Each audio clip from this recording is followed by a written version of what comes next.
Akademi Teknik Keselamatan Penerbangan (ATKP) Makassar menjatuhkan skorsing kepada MR, taruna angkatan kedua yang menjadi tersangka atas tewasnya taruna angkatan pertama Aldama Putra Pongkala beberapa hari yang lalu. Pihak ATKP juga sudah membentuk tim investigasi untuk menyelidiki kasus ini. Usai menggelar rapat bersama Dewan Kehormatan Taruna, pihak Akademi Teknik Keselamatan Penerbangan Makassar atau ATKP menjatuhkan sanksi skorsing kepada MR, pelaku penganiayaan terhadap Aldama Putra Pongkala, taruna angkatan pertama ATKP.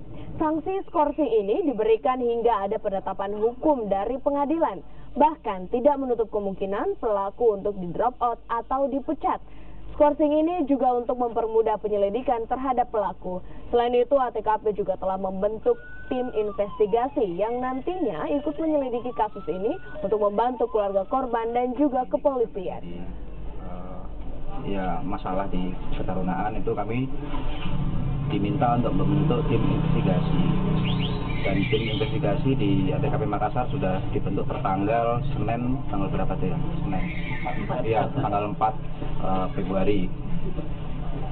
Ada beberapa tim yang memang sudah bekerja. Nah, saya sendiri masih belum fokus dan konsentrasi. Yang kami utamakan adalah pertama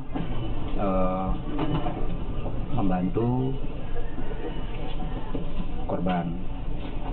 Kemudian kami juga melakukan pendampingan terhadap proses kepolisian sampai tadi malam itu di Polresta.